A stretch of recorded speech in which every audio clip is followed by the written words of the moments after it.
Have you ever wondered why, despite all your life experience, you sometimes still feel invisible next to your partner? That feeling of always giving more than you receive, of questioning your own perception, of feeling like you need to dim your light so as not to bother anyone. As Maya Angelou says, when someone shows you who they are, believe them the first time. How many times do we, mature women, ignore the signs because we were taught to see the best in people, to be understanding, to give one more chance? Renowned psychologist Dr.Ramani, a world expert in narcissistic relationships, reveals a disturbing pattern that particularly affects women over 40. Silent and systematic narcissistic abuse that drains our energy, sabotages our confidence, and makes us question our own sanity. For decades, we have absorbed messages that shape how we relate. A good woman sustains her relationship at all costs. With enough love, you can transform any man. Sacrifice is the greatest proof of love. A woman without a man is incomplete. Dr. Ramani calls this the romanticization of suffering, the belief that to love means to suffer, and the more you suffer, the nobler your love. This is what makes us normalize unacceptable behaviors and interpret the absence of physical abuse as not being so bad. Mature women are perfect targets for narcissists, explains Dr. Ramani, because they carry decades of conditioning to prioritize relationships above their own well-being, in addition to possessing emotional and often financial stability that the narcissist wishes to exploit. The narcissist precisely identifies this script in you: your tendency to take responsibility, your capacity for forgiveness, your willingness to see the best in people, and uses it not as a virtue, but as a vulnerability to be exploited. And the most painful part? Narcissistic abuse rarely leaves visible marks. It is psychological, emotional, subtle, which makes it even harder to identify and prove, especially when the narcissist is charming and socially admired. While you wonder if you're going crazy for questioning your own perceptions, the narcissist is methodically executing techniques such as gaslighting, making you doubt your memories and perceptions. I never said that, you're imagining things. Subtle devaluation, criticisms disguised as concern. I'm only saying this because I care about you. Triangulation, creating unnecessary rivalries with other women or ex-partners. Emotional withdrawal, punishing you with silence when you express needs. Hot and cold, alternating between excessive attention and calculated detachment.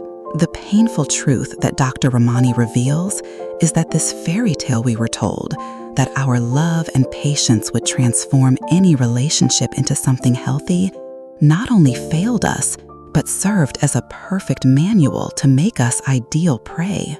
Here is the silent revolution that Dr. Ramani proposes. Power is not in being desirable or essential to a narcissistic partner. That is impossible and draining. True power lies in being unshakable in your perception of reality. Mature women have an advantage they don't realize, says Dr. Ramani.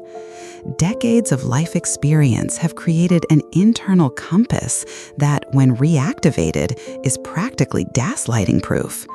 The problem is not that you don't know what's happening, it's that you've been conditioned to ignore what you know. This is the time to prune the dead branches of your life, those relationships that drain your energy instead of nurturing your growth. It's time to reclaim your emotional territory and establish clear boundaries of what is acceptable in your relationships. Dr. Ramani uses the metaphor of the centennial tree. Think of a mature woman as an oak that has survived storms, droughts, and fires. She doesn't need to prove her strength. She is the strength. A narcissist is like a climbing plant that needs the oak to support itself while slowly trying to suffocate it. The new perspective is radical in its simplicity. You don't need to heal the narcissist, nor prove your worth to them, nor find the perfect words to make them understand your pain. You need to rediscover the woman who knows how to recognize the truth and honor it, even when it means being alone. Inner peace is the new success, emphasizes Dr. Ramani. Many mature women have spent decades chasing external goals, the perfect marriage, the ideal family, the impeccable appearance. Now is the time to pursue the only thing no one can take from you, your emotional and mental integrity. How does this apply to your daily life? Dr. Ramani offers practical strategies for common situations that mature women face with narcissistic partners. When he says you are overreacting or being too sensitive, instead of trying to prove your feelings are valid, an impossible battle with a narcissist, simply state, "I don't need you to validate my experience to know it's real." This is not a phrase to convince him, but to reaffirm your own reality. When he uses your success or independence against you, many mature women face comments like, "You're so bossy," or "You intimidate men with your success." Dr. Ramani suggests responding calmly, "My competence is not a threat, it's an asset. If that bothers you, we need to reflect on why." Again, it's not to convince him, but to clearly establish that you will not dim your light. When he tries to create rivalry with other women, "She's so much more relaxed than you," or "My ex never questioned my decisions," respond with emotional detachment. "It's interesting how you frequently compare the women in your life. I don't operate that way." When he uses the silence treatment, instead of chasing him, begging for communication, Dr. Ramani recommends using this time to reconnect with yourself. His silence is not your problem to solve. It's a control tool that only works if you treat it as punishment. When you express a need and he makes you feel selfish, "After everything I do for you, you still want more?"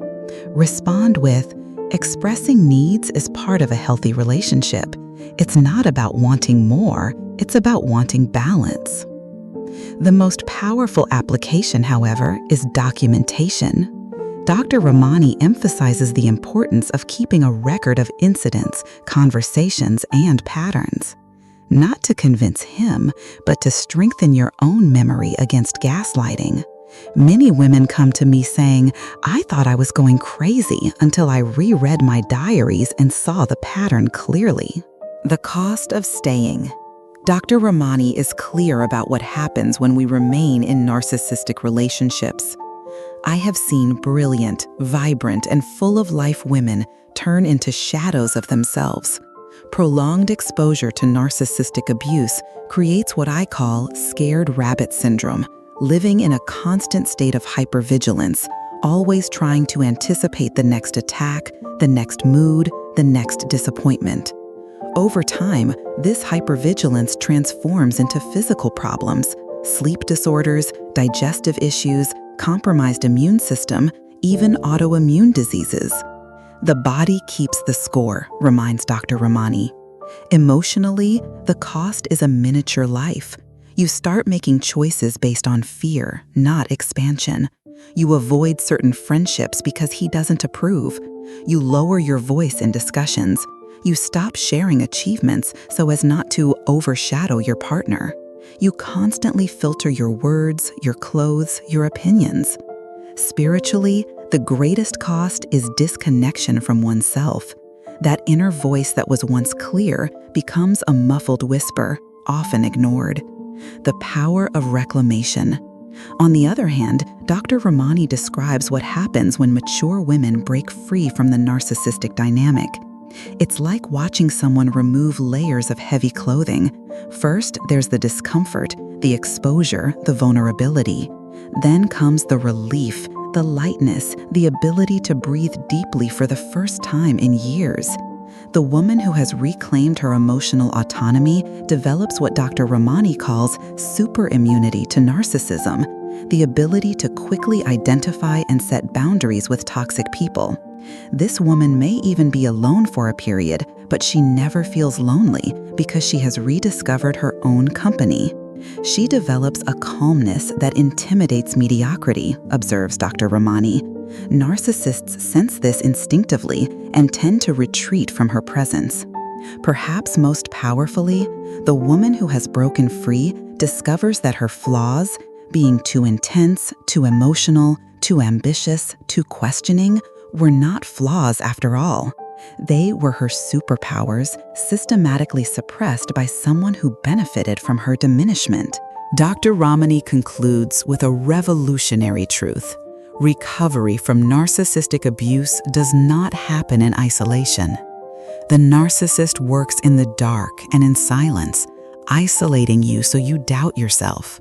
Healing happens in the light, in community, in the collective validation of experiences you were conditioned to question.